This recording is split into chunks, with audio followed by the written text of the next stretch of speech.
Hello, welcome. In this unit 1.2, we're going to be talking about piecewise functions. And first of all, in this lesson, we're going to be talking about how to answer the essential question: how can you describe a function that is represented by more than one equation? In this exploration, I'm going to walk through you with this for just a little bit so that you understand a little bit about what's going on. So question A says, does the graph represent y as a function of x? Justify your conclusion. And the answer is yes. To justify that, we would say this is a function because at any place a vertical line that passes through at most one point. And so right here it's x0. It's not really passing through this point 0, 2 right here, because that open dot means that it's not equal to 2. The closed dot down here means that it is equal to 0 when x equals 0. Y is 0. It's not 2. But moving to the right, then y is 2 for all of the points to the right of 0. B says, what is the value of the function when x equals 0? I just answered that. The closed dot says that it is equal to 0 at 0. And the open circle says it's not equal to 2. Write an equation that represents the values of the function when x is less than or equal to 0. Less than 0 means it's negative, so all of the values to the left. And since it's going down, we could say that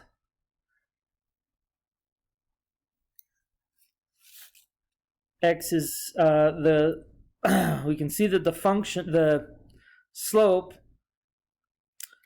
goes over 1 and down 1, so that's a slope of -1.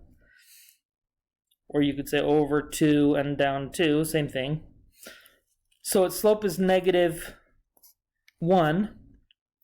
If we recall, y equals mx plus b.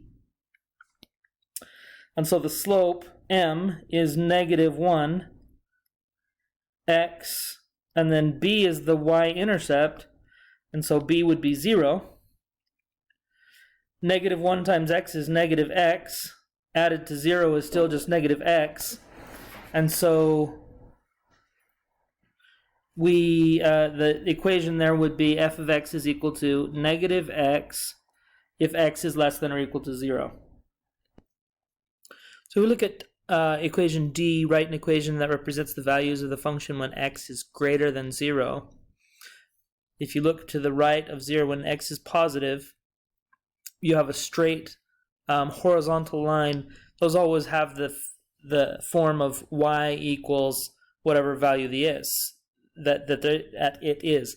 In this case, y is 2, and so we would say f of x equals 2 if x is greater than 0. Combine the results of parts C and D to write a single description of the function. So if x is less than or equal to 0, then f of x is equal to -x. And if x is greater than 0, then f of x equals 2, or y equals 2.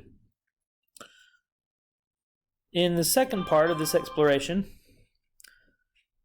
A says, does the graph represent y as a function of x? Justify your conclusion. And once again, it passes the vertical line test. And so, yes, it is a function. B, describe the values of the function for the following intervals. When x is between -6 and -3, between -6 and -3, f of x, or y, is equal to -2. If x is between -3 and 0, there we see this part right here, f of x is equal to 0. If x is between 0 and 3, then it's equal to 2, and if x is between 3 and 6, then it is equal to 4. Let's see, how can you describe, communicate your answer, how can you describe a function that is represented by more than one equation. For questions 3 and 4, I'm going to leave that to you to discuss. We're going to answer that during the lesson, and so I'm going to move forward. We'll see you in the next video.